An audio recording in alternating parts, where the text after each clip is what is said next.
Luke, wait, I feel like, Maggie, do we need to start with the stash that Luke has got going on right now? Does this? Right, yeah, just a little disclaimer, okay? I just finished a film, and I had to have a mustache for the film, Sure. and I haven't got around to cutting it yet, much to my wife's dismay, my kids' dismay, and everyone I meet down the street who calls it the creepy stash. So when did you wrap it worked for the character, but for nothing else. Right. Wait, Maggie said, when did you wrap that film you're speaking of? Oh, about 2 weeks ago. Oh, okay, got it. Yeah, haven't had the time. Haven't had the time. So busy. Bye. I keep going with the electric razor and going, Nah, not today. Stop Wait, right can I just tell you, this movie is like all of my travel nightmares rolled into one. Like, it is from the moment the movie starts and you're in the hotel room and you're waking up and it's like, is that blood? And you have no recollection of it's like the Hangover meets a horror movie. The Hangover meets Rosemary's Baby, yeah? I got goosebumps. Yeah. I mean, honestly, this had to be like, to be able to work with each other and also shoot in Thailand. Was that one of the reasons why you guys both signed on to this project? I mean, I didn't want to work with Luke. I wanted to work in Thailand. Yeah. Yeah. Right. I didn't want to work with Maggie until I met her. And then I was like, oh, she's actually great. Nothing like what I've heard. Yeah. Exactly. I got lucky. No, Luke was the reason that I came on. I loved Luke as an actor. Yeah, I did. In all seriousness, and then I met him, and I was like, oh God, I was wrong. Right.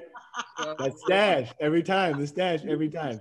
I have to tell you, Maggie, I read. Correct me if I'm wrong, but I read that you actually did your stunts in this movie. Yeah. I mean, I think one day, I don't remember what I did, but I think one day they had brought some woman in and said, oh, your double's here. And I was like, for what? Boss. Yeah. For what? I think it was a very good match either, was it? Yeah. I think it was like, look at you just got off like a pageant circuit. Something. And I'm like, oh, that's not gonna, I got this. And it was so crazy because it was like, then, Luke was like, I'm not doing nothing that's not seated. I heard that you didn't even want to run on set. I'm not running down there. That's not me running. Everything you see where it's not just my face, that's not me. Okay. It's like, what? I couldn't believe it. Hemsworth. Even in the movie, when we wake up and you just see his butt and he's on his stomach, that's not him. Yeah, I can tell. That's a butt double. That's a prosthetic butt. Put on a young Thai boy. Right. Perfect. Yeah. The brief for finding my double was short with massive legs. I got it. It's not far off. I mean, he's so muscular. I don't know how you find doubles for Luke. But. I mean, what is real, and I think that people will be able to even tell in this interview, is the chemistry between you two. It feels like you guys are really solid friends. Yeah. And got an opportunity to really connect in a really solid way in this movie. You go through things, as actors in this movie that nobody wants to, but I imagine that was probably the fun in the project. Yeah. Well, yeah. I mean, for instance, the cab driving scene. No. Like, he was literally he couldn't speak English. so we're in that cab without a director or a DOP, and we're trying to, relay what everyone's telling us in the walkie. And so we were kind of united against a common enemy. On every front. And so we got on pretty well there. I would not have survived this experience without Luke, because it was really hard work. It was a very ambitious schedule. We had to get a lot done. How ambitious? Like, tell me how. By the way, Luke is one of the funnier people in the world. I believe it. So, I mean, I don't think he does comedy. Funnier, not funniest. Then you said funnier, which you kind of it kind of. It was like a backhanded. It was like he's funny. The funniest I would have been, absolutely, but funnier. He's like not unfunny. Not unfunny. He's not unfunny. Not He's unfunny. Not unfunny guy. No, he's the best impressions. He's so hysterical. I mean, you have to it's not like people have to entertain you when you're working together. It's not part of their job. They're certainly not being paid for it. But he kept it all going. Everyone was in love with him. So it was really fun. Tell me, Maggie has now said that you've got these impressions. You got to break one of them out. You can't. He can do anyone. He can do anyone in any movie. He knows every line to every movie. I don't know. Tony, what are they called? Germs? What is this guy? Crazy? That's my Brad Pitt. It's very mediocre. That's very Brad Pitt. The hands. Brad Pitt is known to be like an eater in movies. Like he's always eating. Every movie, he's always got a snack. Is that right? Yeah. I don't like that. I find that it's cold. Everything you eat, it's like, how long's this chicken been out for? No, it's true because it's never fresh. It's never fresh. So he must have had someone on the barbecue right there the whole time. You guys, this is Brad Pitt. It's in his writer, hot food. Yeah, exactly. I was going to say, I don't think Brad Pitt's food is cold. No, hadn't been for a long time. Our food, my food, for sure. Y'all's food, probably not. Our food's been sitting out. No, Luke and I's food has been sitting out. Yeah. There was some stuff on the table that had been questionable as to actually what it was. I think most of it. You said what it was? Lunch or our props? Yeah.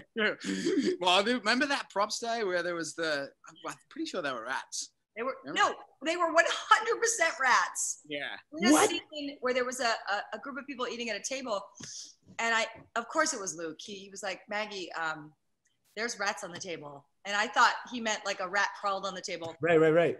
And I went over and they were skinned, deep fried rats. And it was a pile of them. And it was in the middle of the table, like a chicken would be, or a turkey, or, It was so delicious. It was so delicious. Y'all did not eat that. No, we did not. It was so gross. They're really good with hummus. Wow. They're dipping rats. For dipping. Wait, so tell me, this, we're close to October, we're close to Halloween, which means like it gets spooky around the house, right? Did you guys grow up watching scary movies? Was there one scary movie that ever like really got you? Mine was Candyman. Candyman scared the shit out of me. It was the worst. I couldn't go in the bathroom with the light, like lights on everywhere. Still, actually. Well, I liked. I think it was Nightmare on Elm Street, and also Jason and Freddy. I mean, those are the two, right? Exorcist for me. I remember we used to live in the hills, and we had no neighbors, and we had all these big gum trees around us. And when it got really windy, our windows were so thin that they would kind of bend and flex, and they go boom boom. And so I remember watching The Exorcist, and it was windy as fuck that night. Right. And the windows are going bang, bang, bang. And still to this day, I'm like, no, I can't do it. I can't watch it. No, The Exorcist was one of those. Remember, they banned, I think, shortly after the sneaking just a frame of an image within the movie. Oh, that's right. Right, because they would just put like a frame of a mask or like a flash, and it was like messing with people's mental. I'm not doing The Exorcist. I'm not watching that. Yeah. It's better than Fight Club with the big, Yeah, I'm not doing it. I'm not. What is it? What? I don't even. There was no one knows who saw it, but everyone did. Everyone saw it, and I'm not doing this. I'm not doing it. Wait, so we talked about it a little bit ago, Maggie. I think about the fact that you have been kicking butt in movies really since before this, but especially Mission Impossible, right? Was kind of like the big one. Mm-hmm. What do you remember about that opportunity, about that time, about that experience? Everyone always wants to talk about like, we're all kind of in this nostalgic kind of space. Right. But like when you think about that experience for yourself, like what was it like? Surreal. Really? Well, because I remember like my first my camera test. Tom was promoting War of the Worlds, and he wasn't there during the casting process and stuff, even though he was very involved. And then after I got it, you know, a couple weeks later, we were doing the camera test, and then he came to the camera test to meet and say hello. And I was standing there, and the DP was fixing the lights, and, you know, he walked up, and it was, and said hello, and we were talking. And I remember, you know, my whole life I've been watching him, but he hasn't been watching me. Right. I've been looking at you, but you've never looked back at me. Right. And so it was that moment of like, I don't understand what's happening right now. Like every movie, every moment flashes before your eyes, and you think someone's behind you that he's talking to, because he couldn't be. It was very strange. I mean, initially. That was me, yeah? So what happened when you met Tom?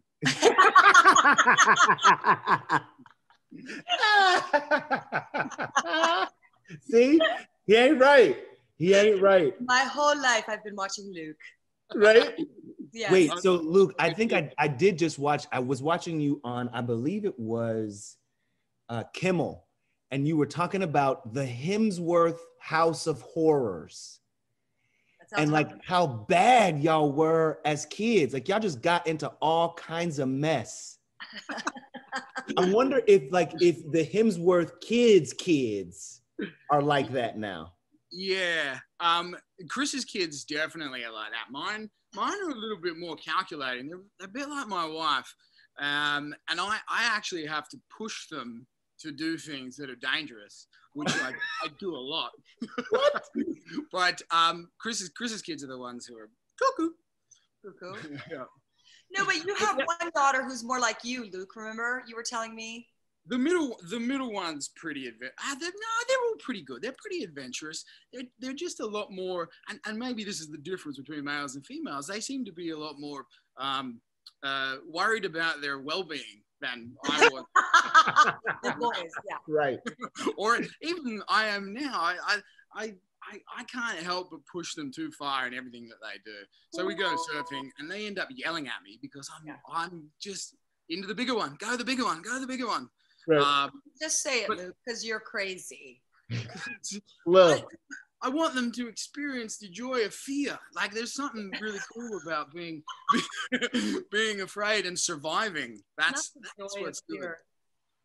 There is something to be said. I don't know about like surfing, but there is something to be said to be able to look at something that you're afraid of and to know that you've got some support, to know that there is some safety, right? Yeah. As long as you just try, and then making it through it, or even bet something better on the other side of it. There is, I think, something really beautiful in that lesson.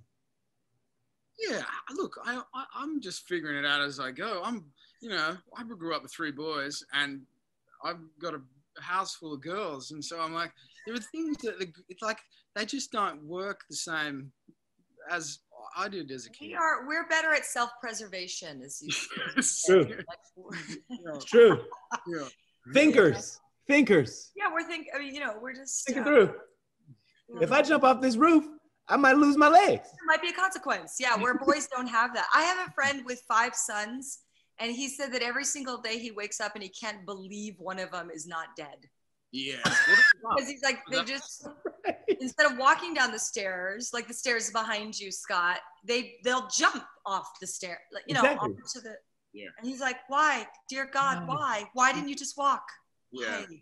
We jumped off a lot of roofs with umbrellas and stuff. We had a zip line that we built ourselves, which used to end in a knot, and we knew how to hang on. But any kid that came to the house, would be like, make sure you really hang on because because you'll get knocked off. Every time. And I can see the Hemsworth boys like, yes. Yeah. Oh, we're like, oh. Right. Wait, now I think you just recently posted, and maybe it was recent, maybe it wasn't recent, but I recently saw a post of yours and like shredded up. I wonder, between Chris, see, I mean, come on, let's just right? Between you in your best, right? Chris in like pre-Thor, or maybe Hulk Hogan, and Liam in his 100% like finest, who wins? At what? The A beautiful throwdown. contest? The jazz flute. Jazz flute. No, like who like a wrestling match. Like who wins? Oh, me for sure. Him for sure. You have a wrestler's body. Yeah, I've got Like he's like, my money's on. I got those long limbs, so it's really easy to just tie them up. Luke is like a tank. He is like a tank. I wouldn't fight Luke. Hell no. To be honest with you, though, I wouldn't fight any of them. Shit. Shit. Ain't no way. Ain't no way. I do, and I want to say this as respectfully as possible, Luke. You know, my heart went out to Liam, you know, dealing with the some of the personal things that he has been dealing with recently. And I wonder as a older brother, what might be the kind of, you know, advice, what might be the kind of loving on him you might have offered, you know, in some of the tough situations. Oh, I can't wait to hear this. Me either. Let's go surfing. That's about it. Really? Well, you know, like you got to find that thing that is your meditation, and I think it's very healing. The ocean is a great place to heal, and it works for me. And I think it in those you know, dark times for everyone, there's something emotionally, but there's also a physical thing, which is, you know, something about negative ions which change your, you know, your mood and you know, the blue water. I don't know. It's great therapy, and if you're in a bad place, I think it's the best place that you can possibly be. You know? Yeah. I hear that, especially considering you guys where you guys grew up, or where you spent a lot of your time, you know, being so close to water, you know, having that access to that therapy. I really actually appreciate that response, man. I really do. Yeah. Oh, look, and that was something that came later. I feel like that access to the water. We actually grew up in a place that was pretty remote. Definitely from the ocean. We had a few little rivers and creeks and stuff, but our early childhood was, you know, in the middle of the bush, the middle of nowhere. And it wasn't until later when Mum and Dad moved to a place called Phillip Island that you know, that connection to the ocean really started to form.